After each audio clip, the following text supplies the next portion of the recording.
ফিলিস্তিনি জনগণের সঙ্গে সংহতি প্রকাশ করে বিলাসবহুল দ্বীপপুঞ্জে ইসরায়েলিদের প্রবেশ নিষিদ্ধ করেছে মালদ্বীপ।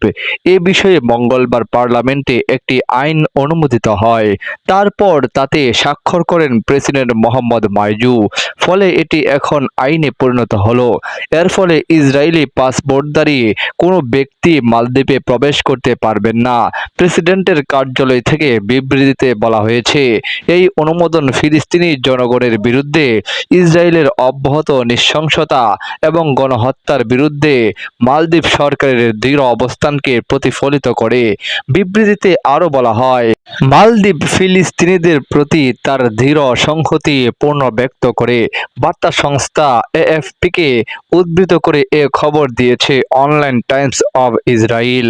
প্রেসিডেন্ট মইজুর অফিসের এক মুখপাত্র বলেছেন, এই নিষেধাজ্ঞা অবিলম্বে কার্যকর করা হবে। কৌশলগত অবস্থানে থাকা 1192টি প্রবাল দ্বীপের একটি ছোট ইসলামী প্রজাতন্ত্র মালদ্বীপ। তার নির্জন সাদা বালুকাময় সৈকত, অগভীর ফিরুজা উপহ্রদ এবং রবিনসন ক্রুসো শৈলী ভ্রমণের জন্য পরিচিত।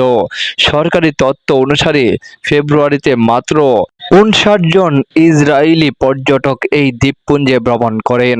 অন্যদিকে মোট 2,14,000 বিদেশি পর্যটক ছিলেন। গত বছর প্রায় 11,000 ইসরায়েলি বিলাসবহুল পর্যটন কেন্দ্রিক পরিদর্শন করেন, যা মালদ্বীপের মোট পর্যটকের মাত্র 0.6% ছিল। মালদ্বীপের বিরোধী দল এবং সরকারি মিত্ররা গাজা যুদ্ধের বিরোধিতা করে ইসরায়েলিদের নিষিদ্ধ করার জন্য প্রেসিডেন্ট মইজুর উপর চাপ সৃষ্টি করে আসছিলেন। মঙ্গলবার দেশটি ঘোষণা করেছে, তারা ফিলিস্তিনি জনগণের সাথে দৃঢ় সংহতি প্রকাশ করে এই দ্বীপপুঞ্জে ইসরায়েলিদের প্রবেশ নিষিদ্ধ করেছে।